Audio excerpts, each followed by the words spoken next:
Hola, mi nombre es Ángela Gómez y aquí comienza Ella Soy, el programa feminista de France 24. Nuestro tema de hoy es la donación de óvulos. Es una práctica que está ampliamente popularizada en los procesos de reproducción asistida y que es percibida en esos ambientes como una decisión altruista o incluso como un acto de amor. Sin embargo, plantea una serie de contradicciones que queremos abordar en este programa y que nos hacen preguntarnos por lo que pasa del lado de las donantes. Y es que la ovodonación o la extracción de gametos es un proceso que, pese a su nombre, implica una compensación económica para quienes se someten a este tema, para entregar los gametos a las compañías de fertilidad. Para el proceso, solo clasifican mujeres jóvenes y que se hayan sometido a algunos exámenes que confirmen su buen estado de salud, y además es un tema que va acompañado en la mayoría de los casos del anonimato. Las clínicas de fertilidad prometen muy pocos efectos secundarios. Sin embargo, hay voces en contra de este discurso y que hacen denuncias de lo que hay detrás, con historias de precariedad y con graves efectos para la salud de las donantes. Este proceso implica, en términos generales, pruebas físicas y análisis genéticos que buscan comprobar que hay óvulos saludables en la donante. También unas pruebas psicológicas para entender la salud de la persona que se va a someter a un proceso emocionalmente demandante, y la estimulación ovárica a través de un tratamiento hormonal de varias semanas para promover una mayor producción de óvulos de la donante. También está finalmente la extracción de los ovocitos con sedación en un proceso que es considerado ambulatorio. Vamos a conversar sobre este tema y sobre todas sus contradicciones con Julia Bacardí. Ella es periodista y corresponsal en Bucarest. También es autora del libro El precio de ser madre, que aborda precisamente los conflictos alrededor de la reproducción asistida por la vía de la ovodonación. Julia, gracias a usted, y comienzo preguntándole, ¿donar con compensación es donar? Porque se habla de este proceso como una acción de generosidad para ayudar a las familias que no pueden concebir, pero es un proceso que es pago.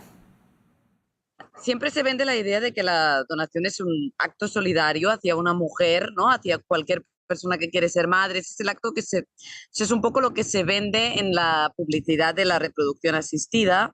Al menos en España, que es donde yo traté el tema, la donación se sigue llamando donación. Es decir, no estamos en Estados Unidos, donde, por ejemplo, se pone claramente el foco de que tú puedes comprar óvulos directamente, ¿no? Ah, por tanto, claro, siempre hay un poco ese punto hipócrita, porque es una donación que en realidad es remunerada. En teoría es remunerada por las molestias, es decir, no tanto por los riesgos en sí, sino también porque realmente es un proceso que requiere ir y venir del médico, pincharte un poco de hormonas y tal, ¿no? Y así se justifica. Claro, tú lo que das, hay varias opciones, hay la donación de óvulos y luego hay también la posibilidad de donar embriones, pero eso es otra fase, digamos. De entrada, se trata de la donación de óvulos, que lo pueden hacer las mujeres hasta los 35 años, a no ser que tengan enfermedades como de la menstruación, de que tengan ovarios poliquísticos, etcétera. Pero ese es un poco el tema. Bueno, Julia, otro tema que preocupa cuando uno habla de la ovodonación son los efectos de la salud de las donantes, sobre los cuales no hay demasiada información o demasiada bibliografía. ¿Qué es lo que usted nos puede decir de eso? Se ha estudiado muy poco los efectos a largo término en las donantes, ¿no? O sea, primero hay algunos problemas, evidentemente, de las molestias iniciales, que es un poco como una menstruación, pero multiplicada por 10. Luego el mayor riesgo está de entrada en el pinchazo, ¿no? Porque llega un momento que cuando estos óvulos están suficientemente maduros hay que realizar la punción, que es cuando pues, los óvulos se extraen y se congelan o se donan en fresco a la mujer receptora.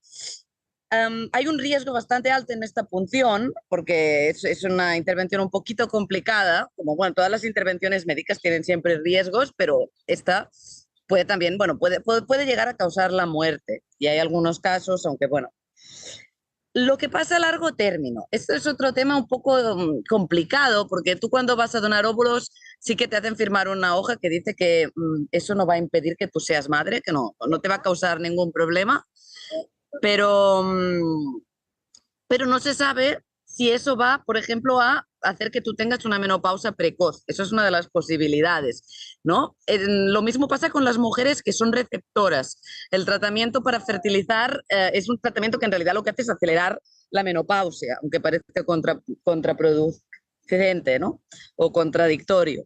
Pero claro, una mujer que ya quiere ser madre con óvulos de otra, pues no tiene tanto ese dilema. Pero en cambio, si tú eres una mujer joven, pues sí que tiene consecuencias muy negativas el riesgo posible de una menopausa precoz o incluso de algunos cánceres, un mayor riesgo de algún tipo de cáncer. Esto no está demostrado, pero un poquito es lo mismo que decía antes, que en realidad el problema es que está poco estudiado los efectos de esto a largo plazo. Bueno, pero lo que nos muestra este proceso además es que ese concepto romántico de donar es algo muy superficial porque debajo de todo eso hay una serie de precariedades que sufren las mujeres que están dispuestas a hacer esas donaciones. ¿Cuál es entonces el perfil de la donante, Julia?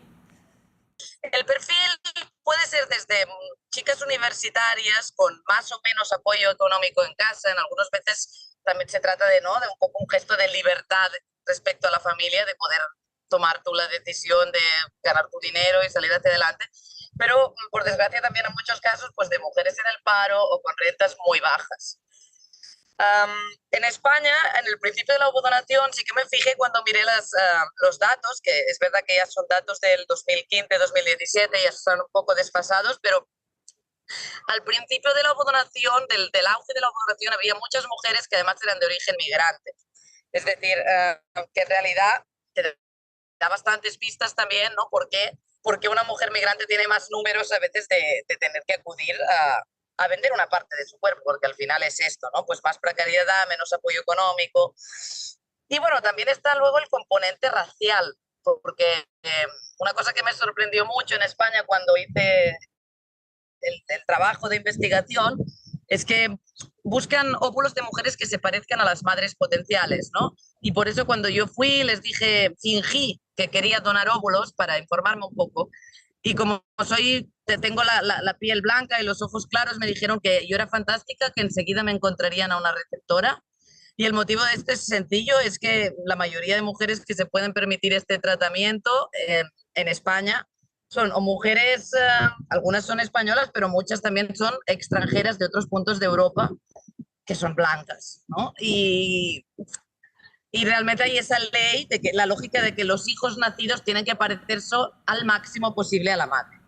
Bueno, pero es que está además el conflicto del duelo, que no solamente es para la que dona y está entregando sus óvulos, sino también para la que recibe ese material genético que al final será el de su hijo, un hijo con el que no va a compartir material genético.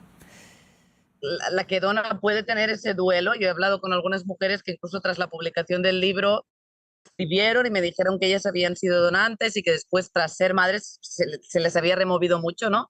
Pero efectivamente, sobre todo el problema es para las madres receptoras, en ese sentido, que ahí lo he llamado el duelo genético.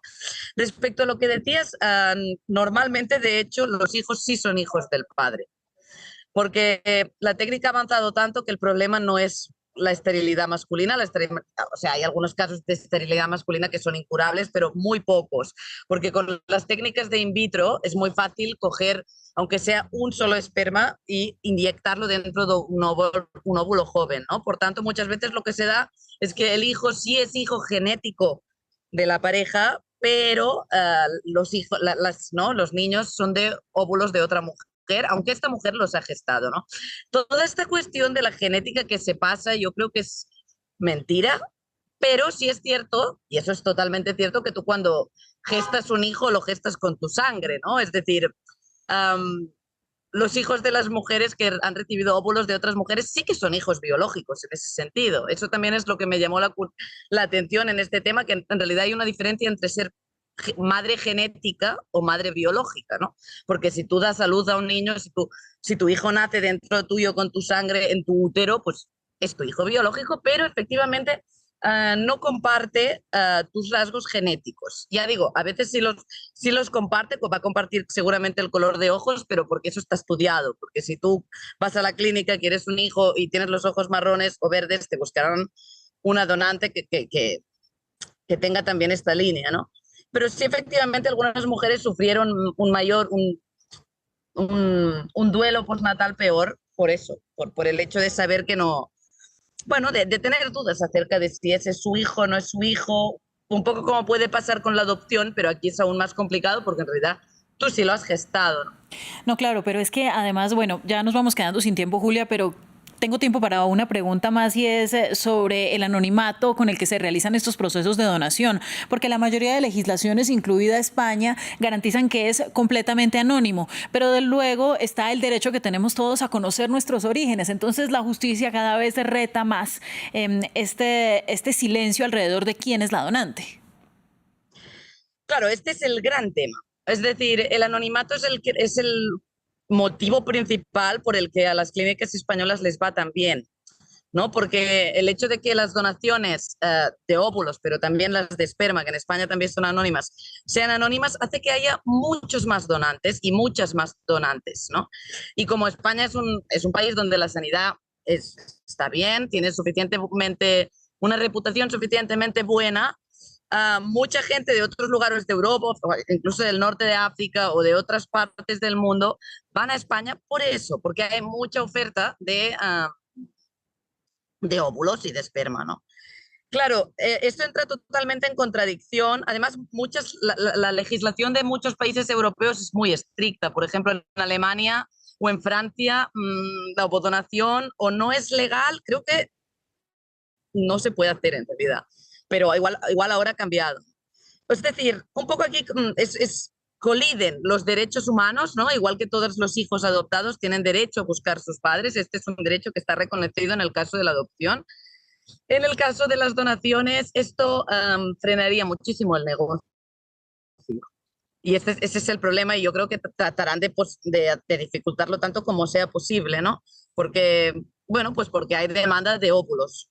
Hay demanda de óvulos y también hay demanda de esperma, ¿no? Porque también hay mujeres que igual deciden pues ser madres por su cuenta o o parejas de mujeres lesbianas que también lo que quieren es la esperma. Claro, además no existe un banco público tampoco. Es decir, que todo esto es un negocio y además está privatizado. O sea, tampoco no es que garantice a todo el mundo el derecho, que no sé si es un derecho, pero es el gusto, digamos, de ser madre, ¿no? El deseo de ser madre.